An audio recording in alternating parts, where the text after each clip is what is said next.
Now, we are actually both quite excited because we are about to meet our very own unicorns, and you will meet your unicorn too, hopefully. I know, believe. But this is a serious business. So to help us get in touch with our inner unicorn and learn more about their healing powers, we can talk to writer Diana Cooper. And good morning to you, Diana. Thank you so much for joining us today. Obviously, I'm very excited that I'm about to meet my unicorn. I've often dreamed about this, but the moment is about to happen. I wanted to work out how it happened for you, first of all, because actually you started with angels originally, didn't you? Absolutely. First of all, when I was in despair, an angel came to me, much to my shock. And then about 10 years later, I was sitting in the garden just typing, and I suddenly felt this pure white energy behind me. And I thought, that's not an angel, it's a unicorn. And the unicorn started communicating telepathically. And at that time, they said that they were connecting with people who had a light on over their head of service. But now, and I wrote my first unicorn book, The Wonder of Unicorns, for them, but now they came back and they said they wanted me to write The Magic of Unicorns because this huge wave of unicorn energy was coming into the planet because people everywhere had raised their frequency so much that the unicorns, thank you, Holly, the unicorns could connect with us once more. And so they are literally touching anybody who is ready. And it's amazing how they have used all these cups and these T-shirts all with unicorns on, because when you think about a unicorn, it starts to connect with you. So are you saying then that the merchandise, the increase in unicorn merchandise, is down to the unicorns? Absolutely. That's part of it. I had an experience where I was going for a walk. I saw a mother pushing a pram and the child dropped his toy unicorn out of it. As she picked it up and gave it back, she said, "Here's your unicorn." And I saw this flash of white light coming to them. And I thought, yes, that's how it works. They've talked about a unicorn that's enabled the connection to start to be made. So if a unicorn appeared, as you said, because you got divorced, I think you were at 42, and it was a sort of low part in your life, and things not going quite the way you would like them to go, and then the angels come to see you. Why did the angels pick you, and what did they say when they suddenly arrived? Because I've got to say, it would make me jump.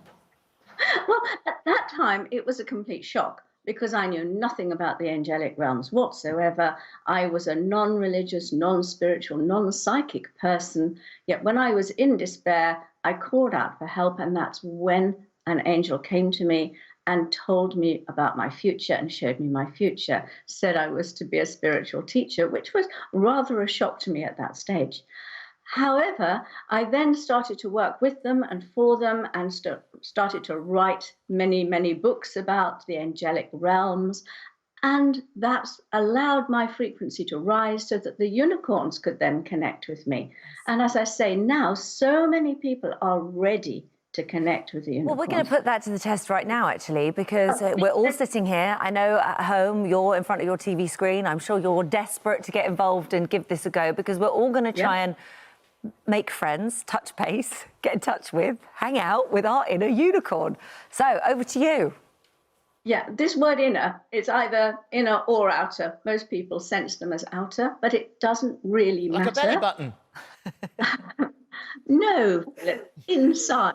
And if you're ready, the unicorn will touch you now, and many people are ready. If you're not ready, they simply won't come near you. So if you're ready, know that you can now connect with your unicorn. So we'll start by just making sure you're grounded. If you want to close your eyes, that's brilliant. Just close your eyes, feel yourself centered, and then take a unicorn breath. So breathe into your heart, feel your heart center expanding. Breathe out of your third eye. Into your heart, warm and expanded, and out of your third eye. Feeling for the third time your heart expanding, and this time just feel a horn of light moving from your third eye. Then surround yourself with a ball of pure white light, like diamond, sparkling, energetic light, connecting to the unicorn frequency. Then affirm, in your own words, in the name of Source or whatever feels right for you, I ask the unicorns to pour their pure white light into and through me. I am now attuned to the unicorn realms. It is done. And you may sense or feel or imagine or just know that your unicorn is standing in front of you now. You may like to reach out and just touch it, stroke it, feel the energy from its heart touching your heart. You might like to ask its name and let it telepathically give you a name. You may like to ask a question and listen to the answer. And know that whether you've sensed it or not, your unicorn is now nearer to you. And then open your eyes. What did you feel? Nothing, did you? Your unicorn No, and I'm disappointed in myself. Well, I had to take my earpiece out because of distractions. However... Whereas I kept mine in and went with the flow. No, OK. Alex, magnificent. I couldn't... I tell you what my thing is. I can't tell Diana if when you're saying... Because the moment you said your unicorn's in front of you, then I saw a unicorn. Like, I saw a unicorn. But then if you'd have said... There's an armadillo in front of you, I probably would have seen that. So I don't know whether it's because your suggestion is making me see it or whether it's because the unicorn is... I mean, it was a beautiful unicorn. Did it have a name? Did yours have a name? It didn't have a name. It didn't suggest a It didn't have a name. I asked it. I did ask you? it, and it didn't say anything. Okay, and that's absolutely fine. At a later date, it might just drop the name into your head, and it doesn't matter. Is it always the same unicorn? Do you get the same one back? You may well do. Right, you okay. were connected to your unicorn. It's coming back. You know, this wave of unicorns is helping us to remember our connection with them because they can help us in so many ways. They help bring about the desires of our soul. So things that make you feel deeply contented, things that are in tune with your life path. And let's be honest, Anna, that's what we all need right now, isn't it? Absolutely no problem. We all want that. However you find it, you just want some calmness in your life with where we all are, with what we're all doing, what we're all going through. If there is a kind of, it's unicorn calmness, if it's because you said that the dragons are coming back and there are fairies and pixies and goblins and elves and all of that sort of stuff.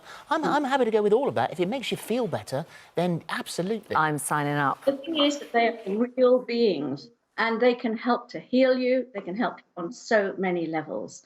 Now, I've got a pilot for a unicorn documentary on my YouTube channel where we have taken somebody, and one of my teachers of the Diana Cooper School of White Light is a doctor. And she came and she did our usual training for connecting with healing with the unicorns with this lady. We took her aura photograph beforehand, and she said she always worried and her aura was all yellow. And then afterwards, it was pure shimmering white and all the breakthroughs.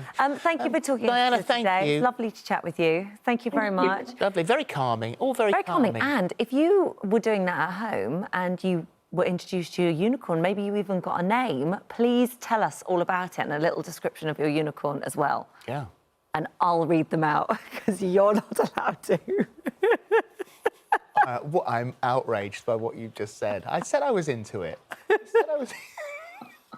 I was. OK.